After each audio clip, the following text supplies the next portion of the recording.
स्मृता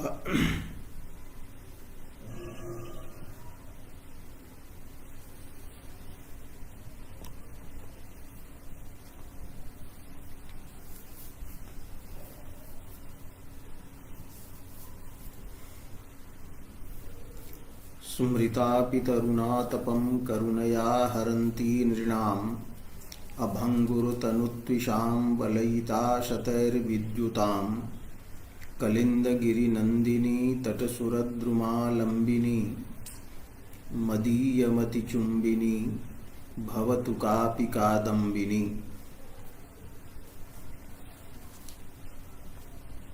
रसगंगाधरे अभिनव गुप्त सम्मतम यद रसस्वरूपम निरूपितम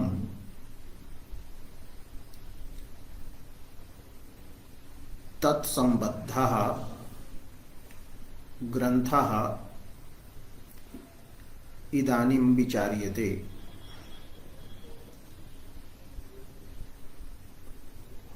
अन्ये ग्रंथांशाः विचारिताः अद्य अवशिष्टः यः ग्रंथांशः वर्तते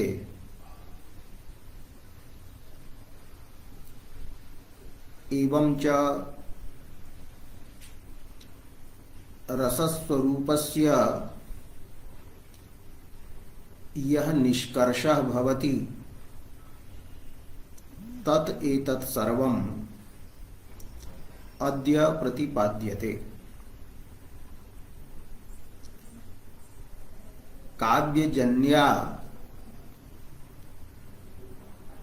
या रसचर्वणा भवति रसस्य स्थायी भावस्य या चर्वणा भवति सा चर्वणा कीदृशी अस्ति इति अग्रिमेन ग्रंथेन विचार्यते। अग्रिमः ग्रंथः अस्ति इयं च परब्रह्मास्वादात् समाधेः विलक्षणा। परब्रह्मास्वादः समाधिः उच्यते। स निर्विकल्पकः भवति। तत्र केवल ब्रह्माकारा चित्तवृत्तिः भवति, किंतु रसचर्वणा या वर्तते तत्र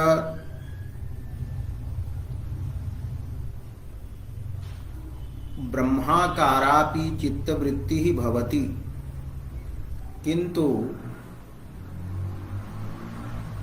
तद्ब्रह्म चित्तवृत्तौ प्रकाशते यत विभावादि विषयैः संबलितं विशिष्टं भवति। इत्थं विभावादि विषय संबलित चिद चैतन्यम अथवा ब्रह्म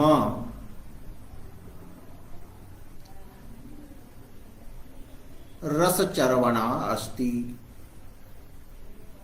तो विभावादि विषय संबलित चिदानंदाकारा चित्तवृत्ति रसचर्वणा वर्तते। परब्रह्म समाधिस्तु चिदानंद मात्राकारा भवति। तत्र शकुन्तलादि विभावानां वैशिष्ट्यं न भवति। इत्थम रसचर्वणा ब्रह्मास्वाद रूपात् समाधेः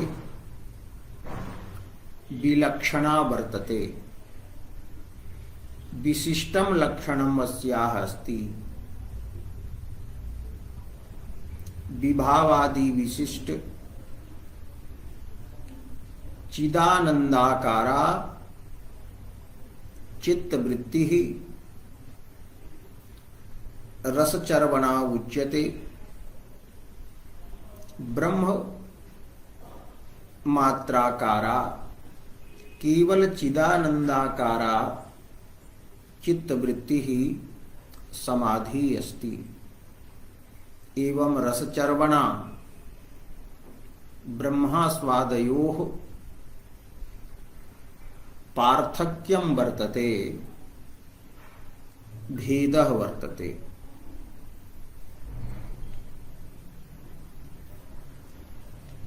इत्थं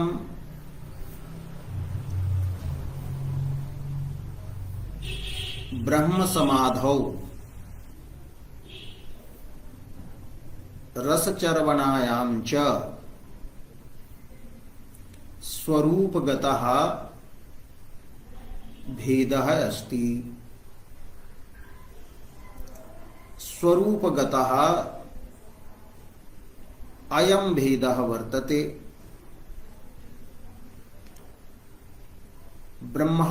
ब्रह्ममात्राकारत्वं समाधौ भवति, किंतु विभावादि विशिष्ट चिदानंदाकारत्वं रसचर्वणायां भवति। अतः एतत् स्वरूपगतः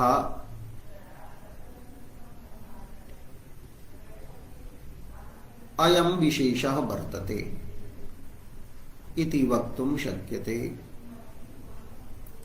पुनः कारणभेदोऽपि वर्तते। द्वयोः पदार्थयोः भेदः स्वरूपस्य भेदेन भवति, एवं च कारणभेदेन भवति। घटस्य स्वरूपं भिन्नं भवति, पटस्य स्वरूपं भिन्नं भवति। अतः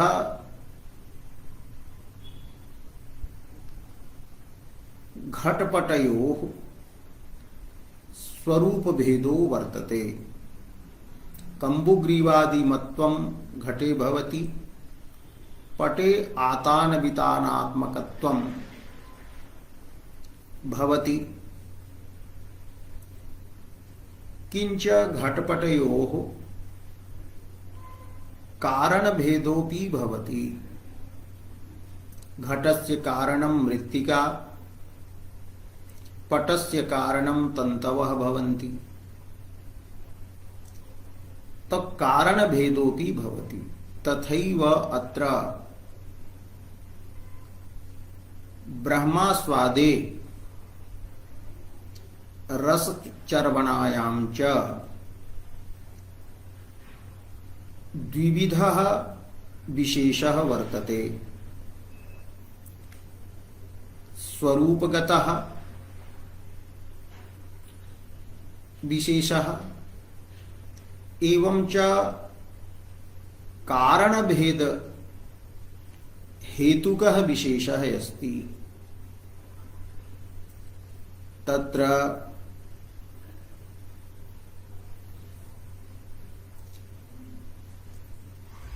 स्वरूप भेदः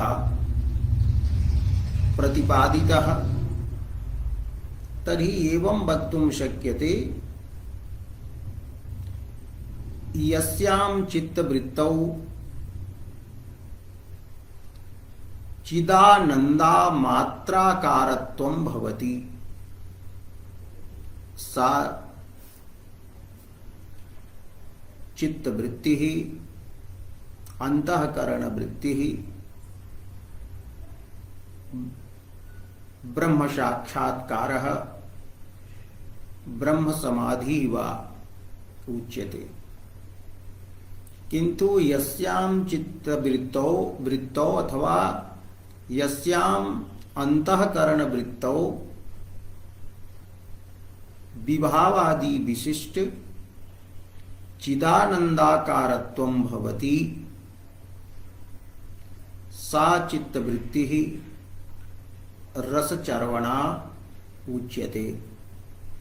एवं स्वरूपगतः भेदः अस्ति। तो स्वरूपगतः भेदः अनया पंक्त्या प्रतिपादितः। इयं च परब्रह्मास्वादात् समाधेः विलक्षणा वर्तते। विभावादि विषय संबलित चिदानंदा लंबनत्वात् विभावादि विषयैः संबलितः विशिष्टः यः वर्तते चिदेव आनंदः चिद्रूपः आनंदः चैतन्य रूपः आनंदः स एव आलंबनम यस्याः सा विभावादि विषय संबलित चिदानंदालंबना चित्तवृत्ति चर्वणा उच्यते। तो विभावादि विषय संबलित चिदानंदालंबनत्वं तत्र ब्रह्मास्वादात् विशेषः अस्ति। ब्रह्मास्वादस्य हि ब्रह्ममात्रालंबनत्वं भवति।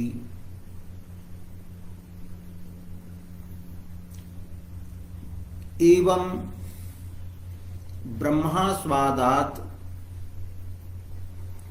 रसचर्वणायां कारणभेदोऽपि वर्तते। रसचर्वणायाः कारणं वर्तते काव्यम। काव्यम एव स्वव्यापारेण भावनारूपेण व्यापारेण व्यंजनारूपेण वा व्यापारेण रसचर्वणां जनयति। इत्थं काव्यं वर्तते रसचर्वणायाः कारणम्। ब्रह्मास्वादस्य कारणं तु भवति वेदान्तवाक्य विचारः श्रवण मनन निदिध्यासनानि इत्थं कारणभेदः वर्तते। तो रसचर्वणायाः ब्रह्मास्वादात् कारणकृतः एवं च स्वरूपकृतः भेदः अस्ति। तदेव अग्रिमया पंक्त्या प्रतिपाद्यते। भाव्या च काव्य व्यापार मात्रात् काव्यस्य यह व्यापारः वर्तते काव्यार्थ भावना अथवा काव्ये विद्यमाना अचिन्त्य शक्ति ही व्यंजना वर्तते। व्यंजनायाः माहात्म्यम् एतद् भवति येन एतादृशी रसचर्वणा जन्यते। तब भाव्या च काव्य व्यापारात् इयं परम ब्रह्मास्वादात् समाधेः विलक्षणा वर्तते, भिन्ना वर्तते। इत्थं रसचर्वणायस्ति का तो विभावादि विशिष्ट चिदानंदाकारा चित्तवृत्ति अंतःकरणस्य वृत्ति रसचर्वणा अस्ति। अत्र हि चिति विद्यमानः यह आवरक पदार्थः अज्ञानम यत आवरकम वर्तते तस्य भंगः भवति। तेन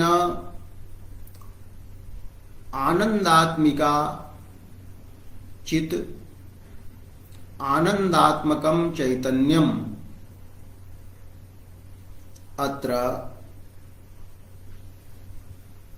भाषते, आनंदोपि भाषते। अत्र पुनः प्रश्नः भवति,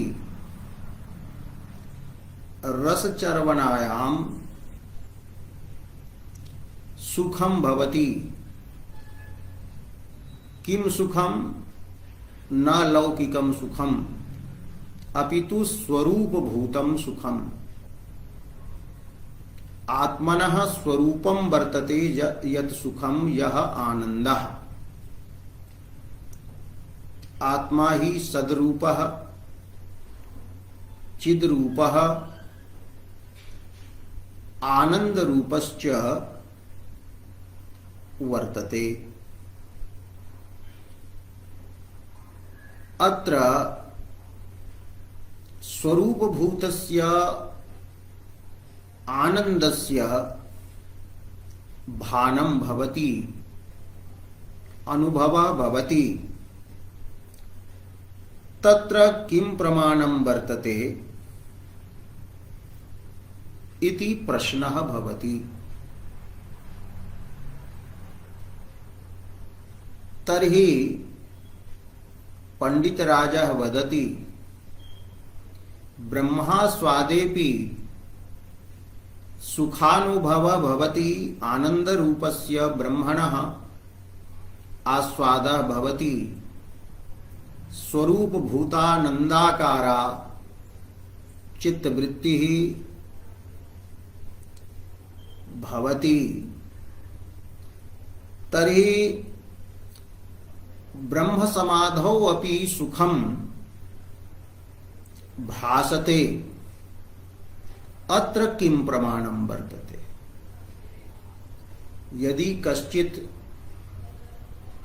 वेदांती आलंकारिकं पृच्छेत् यत् रसचर्वणायाम् आनन्दांशस्यापि भावनं भवति, तत्र प्रमाणं किं वर्तते?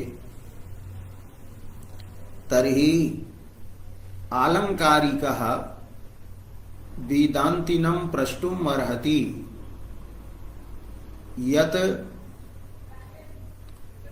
ब्रह्म समाधौ अपि आनन्दः प्रतीयते, सुखं भाति,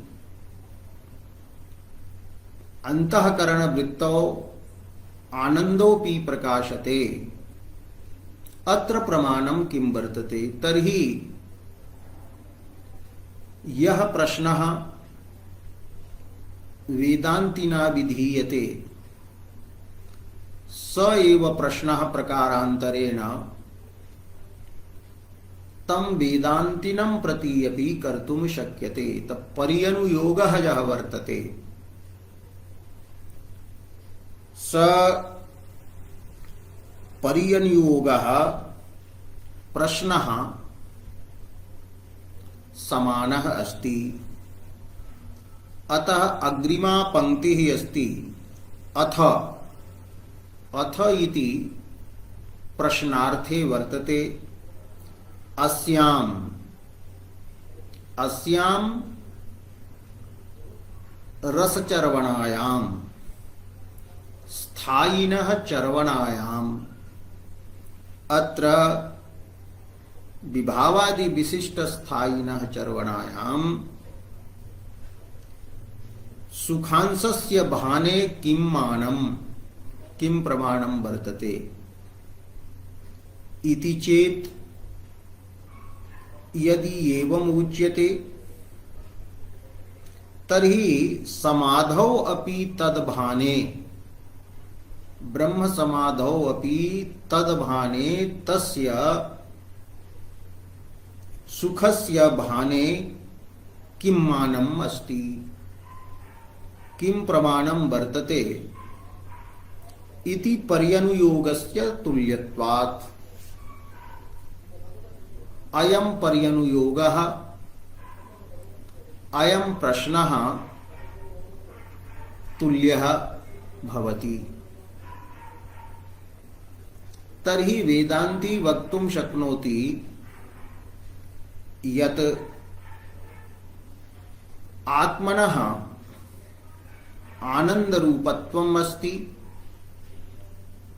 अतः ब्रह्म समाधौ आत्ममात्र समाधौ आनंदः प्रकाशते। अत्र शब्द प्रमाणं वर्तते इति यदि वेदांतिभिः उच्यते तर्हि आलंकारिकेनापि वक्तुं शक्यते यत् यः रसपदार्थः अस्ति सोऽपि आनंदरूपः भवति, तत्रापि आनंदः प्रतीयते। तत्र रसो वैसः रसम ही एव अयं लब्ध्वा आनंदी भवति। अयं जीवः रसम लब्ध्वा रसम प्राप्य आनंदी भवति, आनंदवान भवति। रसो वैसः रसम हेवायं लब्ध्वा आनंदी भवति इति श्रुतिः रस पदार्थस्य आनंद रूपतां सूचयति। अतः काव्ये स्वीकृतः यः रस पदार्थः सोऽपि आनंद स्वरूपः, यतोहि रसचर्वणाया वर्तते तस्याः विषयः चिदानंदः भवति। तस्मादेव कारणात् रस शब्दवाच्यता अत्र भवति। अग्रिमः ग्रंथः वर्तते कि सुखमात्यन्तिकं यत्तद् बुद्धिग्राह्यमतीन्द्रियम् इत्यादि शब्दः अस्ति तत्र मानम्। शब्दः आप्तवाक्य रूपः, आप्तवाक्यं शब्दः उच्यते, शब्द प्रमाणम् उच्यते। आप्तः स भवति यः वस्तुनः तत्त्वं जानाति। वस्तुनः पदार्थस्य सम्यक् ज्ञानं यस्मिन् भवति एवं राग लोभादि वशेन कदाचिदपि मिथ्या न वदति च रागादि वशादपि नान्यथावादी तस्य वाक्यं प्रमाणम्। अत्र गीता वाक्यं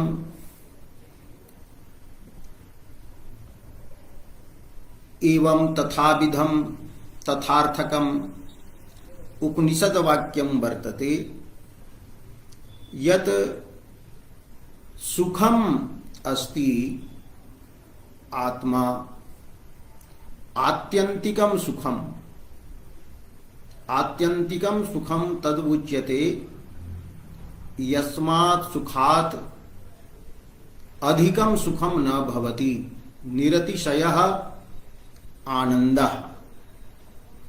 तैतादृशं निरतिशयं सुखम आनंदः आत्मतत्वं यदस्ति तत् बुद्धिग्राह्यं वर्तते, बुद्ध्या एव ग्राह्यं भवति। विशुद्धया बुद्ध्या विशुद्धेन अंतःकरणेन तद्ग्राह्यं भवति। तत्र उक्तं बृहदारण्यके मनसैवानुद्रष्टव्यं नेह नानास्ति किंचन। तो मनसा तत्र विशुद्धेन अंतःकरणेन द्रष्टव्यं, विशुद्धस्य अंतःकरणस्य विषयः स आनंदः भवति। स आनंदः अतीन्द्रियः वर्तते, इंद्रियातीतः।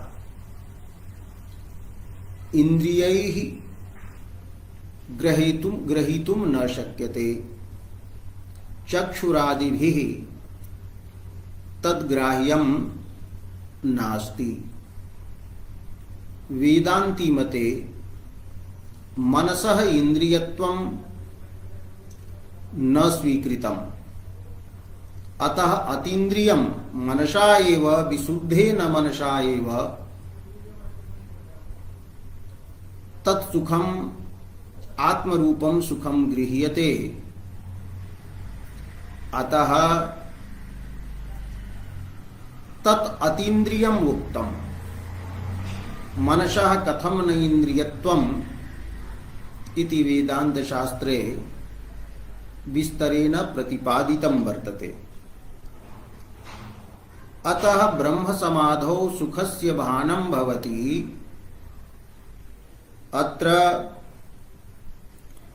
सुखमात्यंतिकं यत्तद् बुद्धिग्राह्यम् अतीन्द्रियं यत्तत् आनंद सुखम वर्तते, स्वरूपभूतं तत्सुखम अस्ति, तद् वस्तुतः वाचा निर्देष्टुं न शक्यते इत्यादि शब्दः अस्ति तत्र मानम्। तत्र कुत्र ब्रह्मास्वादे ब्रह्म समाधौ प्रमाणम् अस्ति इति चेत् यदि एवं वेदांत पक्षतः उच्यते तर्हि अस्ति अत्रापि रसचर्वणायाम् अपि वर्तते। रसो वैसः रसं हेवायं लब्ध्वा आनंदी भवति इति श्रुतिः प्रमाणम् अस्ति। रसपदेन यह पदार्थ उच्यते स आनंदरूपः अस्ति। काव्येपि रसपदेन उच्यमानः अर्थः यह वर्तते, सोपि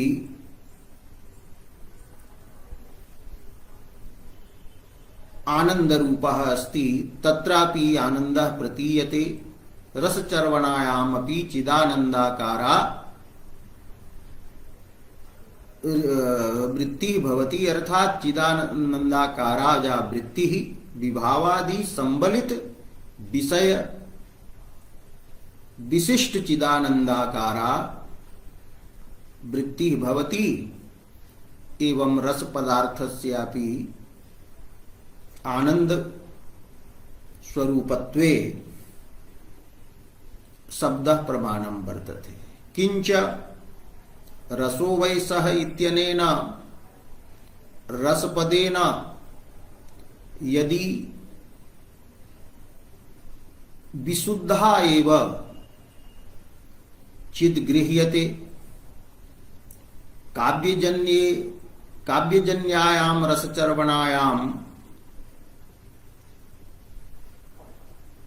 या चित प्रतीयते विषय विशिष्टा या चित प्रतीयते विभावादि विशिष्टा या चित प्रतीयते तत्र रस पदार्थता नास्ति इति कश्चित् वक्तुं यदि शक्नोति तर्हि प्रमाणान्तरम् उच्यते सकल हृदय प्रत्यक्षं चेति प्रमाणद्वयम्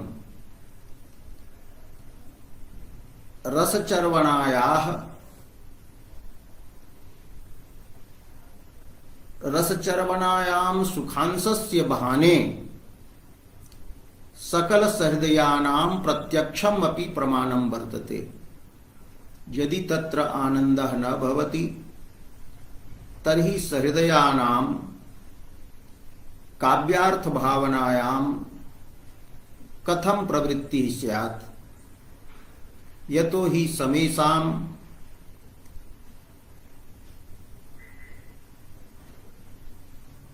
चरमं प्रयोजनम् आनन्दः एव भवति, आनन्दाय एव सर्वे यतन्ते। तत्र उक्तम् अस्ति सचेतसाम् अनुभवः प्रमाणं तत्र केवलम्। इत्थं रसचर्वणायां सुखांशस्य बहाने प्रमाणद्वयं वर्तते। सकल सहृदयानां प्रत्यक्षम् एवं च शब्द प्रमाणम रसो वैसः इत्यादि तत्सकल हृदय प्रत्यक्षं च इति प्रमाणद्वयम् इति उक्तम्।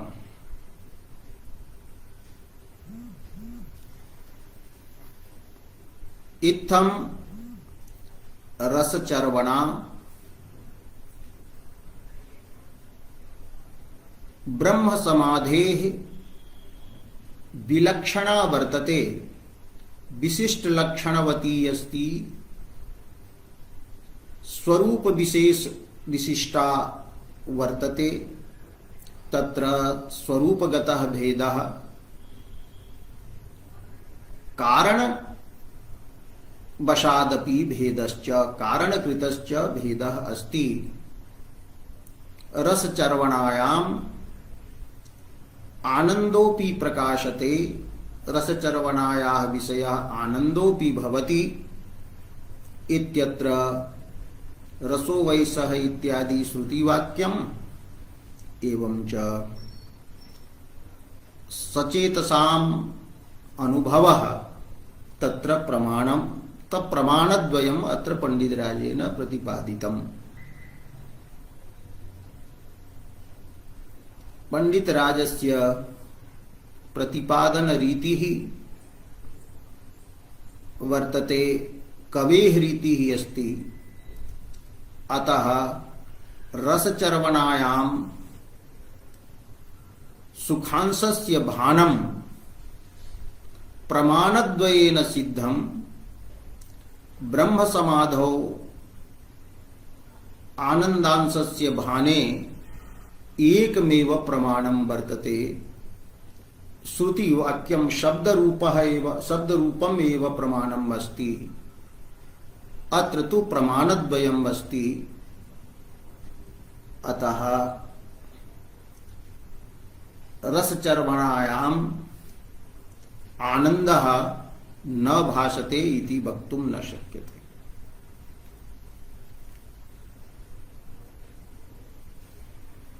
अत्र अग्रे ग्रन्थः वर्तते या येयं द्वितीय पक्षे तदाकार चित्त वृत्त्यात्मिका रसचर्वणा उपन्यस्ता सा शब्द व्यापार भाव्यत्वात् शाब्दी वर्तते। द्वितीयः पक्षः कः? पूर्वं मुक्तं यत् चर्वणा शब्दस्य कः अर्थः। तर्हि पंडितराजेन पूर्वं प्रतिपादितं चिद्गतस्य आवरणस्य भंगः चर्वणायस्ति इति प्रथमा पक्षः। तदनन्तरं च उक्तं तदाकारान्तःकरण वृत्तिः वा विभावादि विशिष्ट चिदानंदाकारा वृत्तिः या वर्तते सा रसचर्वणा वर्तते। तो या इयं द्वितीय पक्षे तदाकार चित्त वृत्त्यात्मिका रसचर्वणा उपन्यस्ता मने पूर्वम उक्ता प्रतिपादिता सा रसचर्वणा शब्द व्यापारात् भवति। काव्यम ही शब्दमयं भवति, अतः शब्द व्यापारः यः वर्तते सब व्यापारः व्यंजनात्मकः यः व्यापारः तेन शब्द व्यापारेण भाव्यत्वात् साध्यत्वात् शाब्दी उच्यते। एवं रसचर्वणा शाब्दी अस्ति यतः सा शब्द व्यापारात् भवति।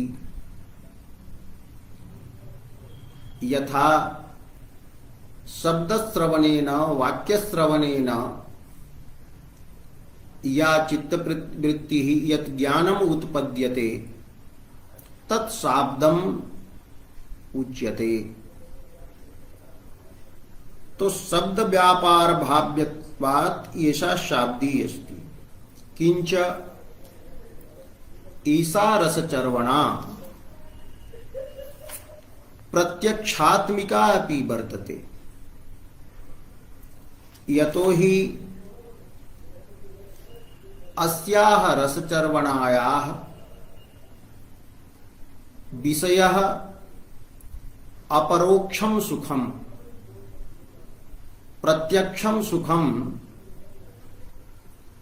प्रत्यक्ष भूतं सुखम आलंबनम विषयः भवति। रसचर्वणायां ही स्वरूपभूतः आनन्दः प्रकाशते। स्वरूपभूतः स आनन्दः प्रत्यक्षात्मकः अस्ति। तो अपरोक्ष सुखालंबनत्वात् अपरोक्षं सुखं प्रत्यक्ष प्रमाण विषयं प्रत्यक्षात्मकं यत् सुखं वर्तते तदालंबनत्वात् तद विषयत्वात् अपरोक्षात्मिका अपि उच्यते। इत्थं काव्यजन्य रसचर्वणा शब्दजन्या अस्ति, अतः शाब्दी उच्यते। एवं अपरोक्ष सुखात्मिका अपि अस्ति, अतः अपरोक्षापि वर्तते, प्रत्यक्ष स्वरूपा अस्ति। अत्र पुनः प्रश्नः भवति कि शब्द व्यापार जन्या यदि ऐसा वर्तते रसचर्वणा, इंद्रियजन्यता अस्यां नास्ति, इंद्रियजन्यम ही ज्ञानम प्रत्यक्षम उच्यते तर्हि इंद्रियाजन्यत्वेन कथम रसचर्वणा प्रत्यक्ष स्वरूपा उच्यते प्रत्यक्षत्वम अस्याम कथम स्वीक्रियते। तर्हि न्यायमतम अनाश्रित्य वेदांतमतम अनुसृत्य पंडितराजेन उच्यते यदत्र प्रत्यक्षस्य परिभाषा वेदांतरीत्या स्वीकरणीया। तत्र वेदांते प्रत्यक्षम किम प्रत्यक्षात्मकं ज्ञानं किम अस्ति तर्हि तत्र उक्तम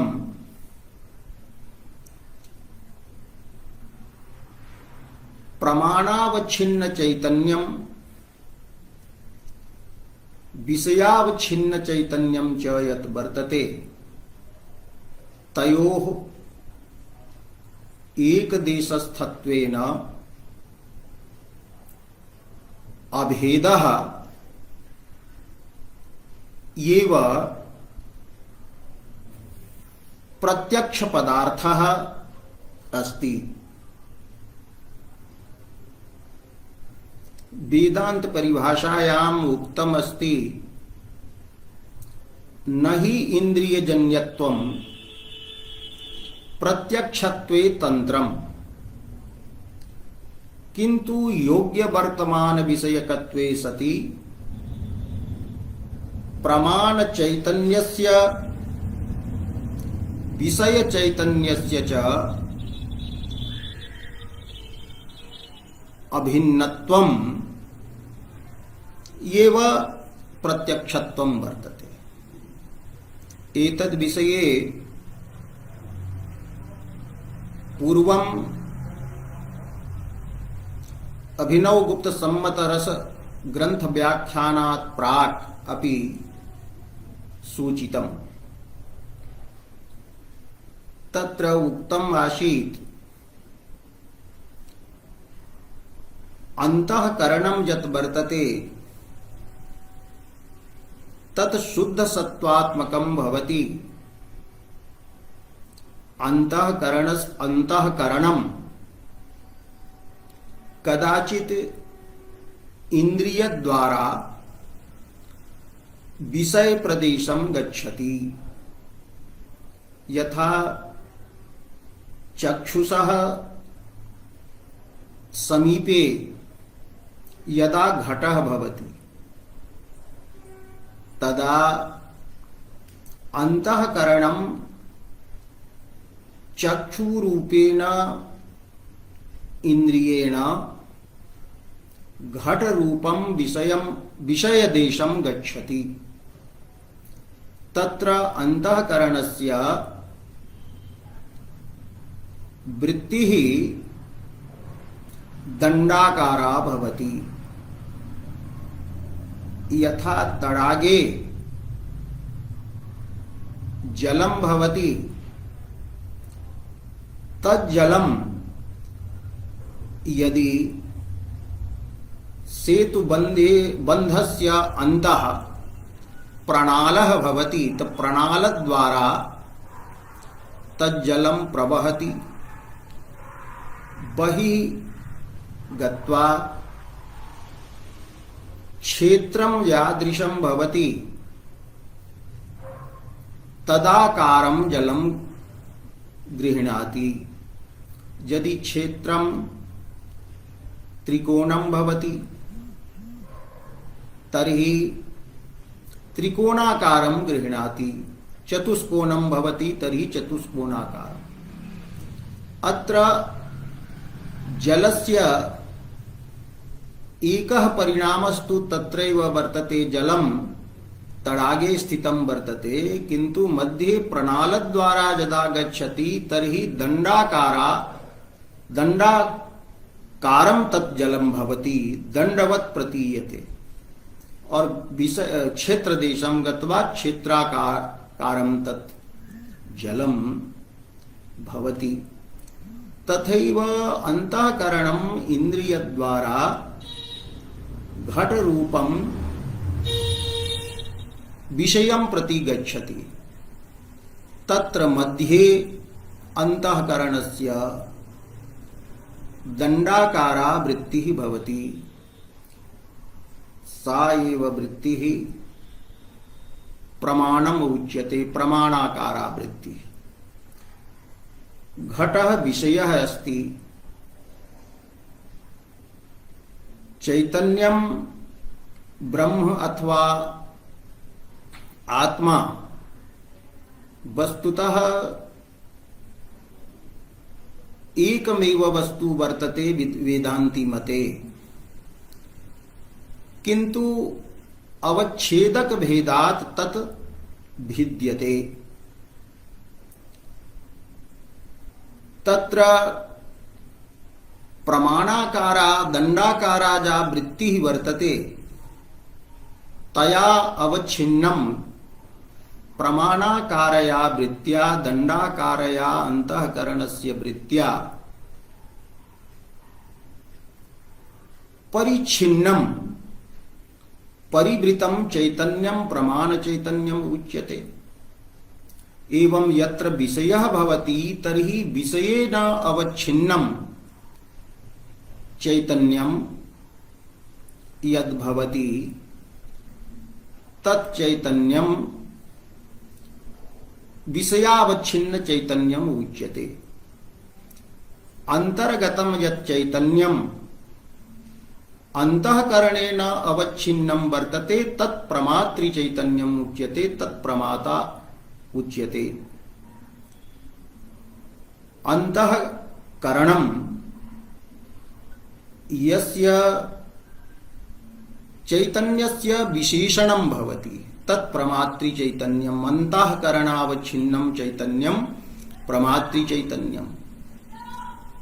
अंतःकरणम यस्य चैतन्यस्य उपाधिः भवति तच्चैतन्यम साक्षी चैतन्यम उच्यते। अंतःकरण प्रभाव प्रभावितः जीव रूपः जः प्रमाता वर्तते, जीव रूपम यत् चैतन्यम तत्पूर्वापरयोः अनुसंधानं कर्तुं न शक्नोति। अतः पूर्वापरानुसंधात्री रूपेण एकं साक्षी चैतन्यं स्वीक्रियते। तत् साक्षी चैतन्यम् अपि प्रतिजीव जीवं भिन्नं भवति। एतदपि पूर्वं सूचितम् आसीत्। तर्हि अंतःकरण वृत्तिः घटे जायते, तेन घटे विद्यमानं चैतन्यस्य आवरकं यत् वर्तते अज्ञानं तत् अंतःकरण वृत्त्या प्रमाण वृत्त्या नाश्यते। तर्हि विषयावच्छिन्न चैतन्यं तत्र प्रकाशते। एवं प्रमाणावच्छिन्न चैतन्यं विषयावच्छिन्न चैतन्यं च तत्र एक देशे भवति यत्र घटः भवति। विषयावच्छिन्नं चैतन्यं प्रमाणावच्छिन्नं चैतन्यं च तत्र तयोः अभेदः स्वीक्रियते।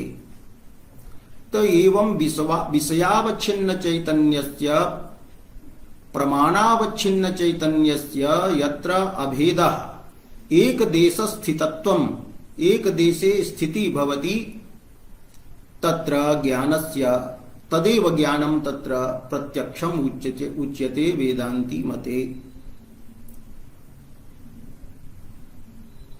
यदा तु धूमज्ञानेन बहनी अनुमीयते तत्र धूमज्ञानं तु प्रत्यक्षं भवति। यतो हि यदि चक्षुषा धूमः दृश्यते तर्हि चक्षुरिंद्रिय द्वारा अंतःकरणं धूमदेशे गच्छति, किंतु धूमेन बहनेः ज्ञानं यत् भवति तत् प्रत्यक्षात्मकं न उच्यते। यतो हि प्रमाण चैतन्यम् अंतःकरणे भवति। विषयः यः बहनिः वर्तते स पर्वते अस्ति, तेन विषयेन सह इंद्रियस्य संबंधः चक्षुषा संबंधः नास्ति। अतः चक्षुर्द्वारा तत्र दंडाकारा वृत्तिः न भवति। तर्हि प्रमाण चैतन्यम् अंतः भवति, विषय चैतन्यं तु तत्र वर्तते, पर्वत देशे वर्तते। अतः तत्र प्रमाणावच्छिन्न चैतन्यस्य एवं च विषयावच्छिन्न चैतन्यस्य अभेदः न भवति। अतः परोक्षता अनुमित्यात्मकस्य ज्ञानस्य परोक्षत्वं स्वीक्रियते। एवमेव वाक्यश्रवणेन शब्दश्रवणेन यत् घटस्य ज्ञानं भवति तदपि परोक्षम् एव भवति। यतो हि यदि तत्र चक्षुषा सन्निकृष्टः घटः यदा न भवति तदा दंडाकारा वृत्तिः न भवति। अत्र यत्र तु चक्षुषः सन्निकृष्टः घटः तत्र अंतःकरणस्य दंडाकारा वृत्तिः अर्थात यत् प्रमाणं वर्तते तेन अवच्छिन्नं चैतन्यं, तब वृत्तिः या वर्तते सा विषये तिष्ठति, घट रूपे विषये। एवं घट रूपः विषयः यः वर्तते स तेन घट रूप विषयेन अवच्छिन्नं चैतन्यं तत्र भवति। इत्थं स्वीकर्तुं शक्यते कि प्रकोष्ठः यदि एकः भवति तर्हि प्रकोष्ठे घटः यदि स्थापितः वर्तते तर्हि प्रकोष्ठः यः अस्ति स भित्त्यवच्छिन्नाकाशरूपः, भित्त्यवच्छिन्नाकाशः प्रकोष्ठः अस्ति। प्रकोष्ठे घटः वर्तते,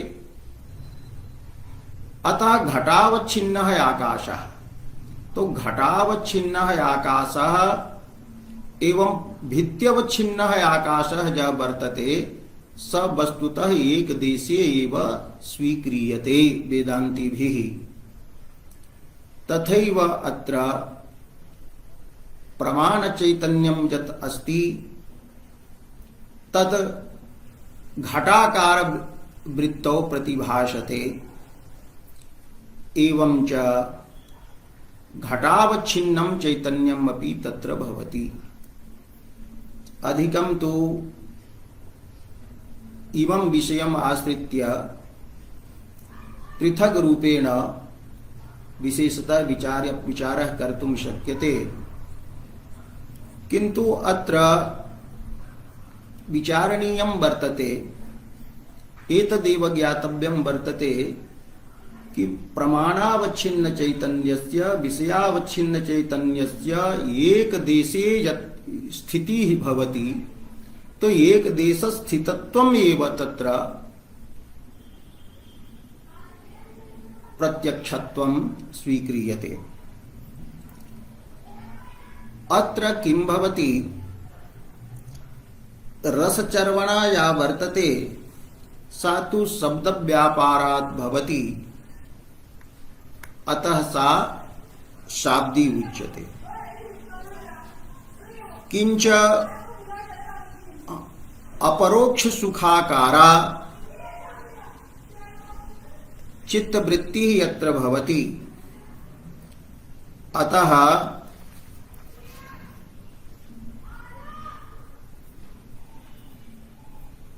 अपरोक्ष सुखात्मिकापि उच्यते।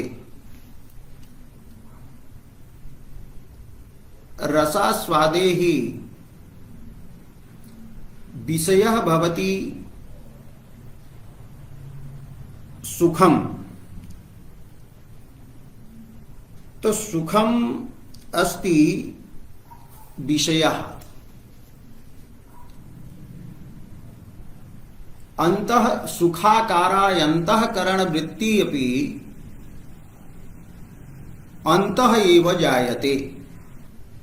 अत्र प्रमाता यः वर्तते स एव वस्तुतः साक्षी रूपेण परिणतः प्रमाता एव तत्र आनंदः वर्तते। अतः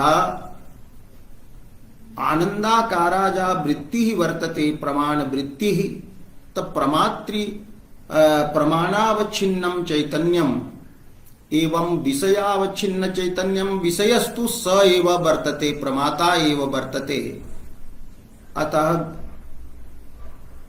प्रमाणावच्छिन्न चैतन्यस्य विषयावच्छिन्न चैतन्यस्य च एकदेशत्वात् अत्र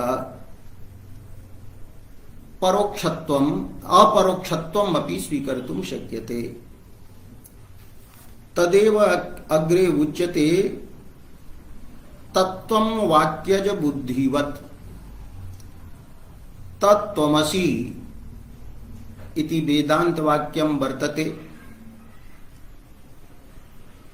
तत्त्वमसि श्वेतकेतो तत्पदेन सर्वज्ञत्वादि विशिष्टं चैतन्यम् उच्यते।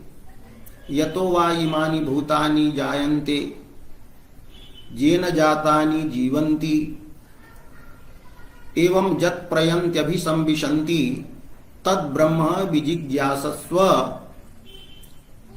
तत् ब्रह्म त्वमसि। श्वेतकेतुं प्रति उच्यते कि हे श्वेतकेतो त्वं तत् असि। अनेन वाक्येन अखंडार्थस्य चैतन्यस्य बोधः भवति। तर्हि अखंड चैतन्याकारा चित्तवृत्ति या वर्तते सा चित्तवृत्ति शब्द प्रमाणजन्या अस्ति। तत्त्वमसि इति वाक्यजन्या अस्ति। अतः सा परोक्षात्मिकापि स्वीक्रियते, परोक्ष रूपापि सा मन्यते। किंच अत्र अंतःकरणस्य वृत्तिः या अस्ति, वृत्तेः विषयः चैतन्यम् एव भवति। तर्हि विषयावच्छिन्न चैतन्यं तदेव चैतन्यं तत्र वर्तते। एवं तत्रैव अंतःकरण वृत्तेः अपि अवच्छेदः अवच्छिन्नता वर्तते। तो अंतःकरणावच्छिन्नं चैतन्यम् आत्मरूप विषय चैतन्यं च एक देशे एव भवतः। अतः तत्त्वमसि इति वाक्येन जन्यस्य ज्ञानस्य प्रत्यक्षत्वम् अपि स्वीक्रियते। तत्त्वमसि इति वाक्यश्रवणात् चैतन्याकारा चित्तवृत्ति जायते। तो सा चित्तवृत्ति प्रमाणम अस्ति। अतः प्रमाणावच्छिन्न चैतन्यम एवं च विषय चैतन्यम तदेव अस्ति। अतः प्रमाणावच्छिन्न चैतन्यस्य एवं विषय चैतन्यस्य च अत्र अभेदः भवति। अतः अपरोक्षात्मकता भी स्वीक्रियते। इत्थं तत्त्वमसि इति वाक्यात् जन्यम यत् चैतन्याकार वृत्ति रूपम ज्ञानम। वेदांती मते वस्तुतः ज्ञान पदार्थः चैतन्यम एव वर्तते, किंतु तत्र चैतन्य छायाया सत्वात् अंतःकरणस्य वृत्तिः अपि ज्ञानपदेन लक्षणया वस्तुतः उच्यते। अत्र एतदेव अस्ति अंतःकरण वृत्त्यवच्छिन्नं चैतन्यम एवं विषय चैतन्यम च तदेव भवति अखंडम चैतन्यम। अतः तत्त्वमसि इति वाक्यजन्यम ज्ञानम प्रत्यक्षात्मकम अपि स्वीक्रियते परोक्षात्मकम अपि स्वीक्रियते। तथैव काव्यजन्याया वर्तते रसचर्वणा। तत्र रसचर्वणा का अस्ति तो विभावादि विशिष्ट चिदानंदाकारा अंतःकरण वृत्ति ही रसचर्वणा अस्ति। अतः सा वृत्ति ही प्रमाणम अस्ति। तया वृत्त्या एव छिन्नम चैतन्यम तच्चित एव वर्तते। एवं विषयोऽपि तदेव चैतन्यम भवति। इदं तु अन्यत् यत् अत्र तस्मिन् चैतन्ये विभावादि वैशिष्ट्यं प्रतीयते। अतः काव्यजन्या रसप्रतीतिः रसचर्वणा प्रत्यक्षा एवं च अप्रत्यक्षा अपरोक्षा इति उभयं स्वीकर्तुं शक्यते। यथा तत्त्वमसि इति वाक्येन जन्या प्रतीतिः वेदान्तिभिः प्रत्यक्षा परोक्षात्मिका च स्वीक्रियते। इति आहुः अभिनव गुप्त पादाचार्याः इति अभिनव गुप्त मतम् अत्र समाप्तं भवति। रसगंगाधरे अभिनव गुप्तस्य यत् रसस्वरूपं वर्णितं तस्य कः निष्कर्षः इति निष्कर्षः। एवं च अग्रिमः ग्रन्थः वर्तते भट्टनायक मते रसस्वरूपम्। तच्च एतद्वयं पुनः आगामिनि सोमवासरे अर्थात सोमवार सरतः प्रभृति यथा भवति प्रतिपादयिष्यते। अद्य एतावदेव।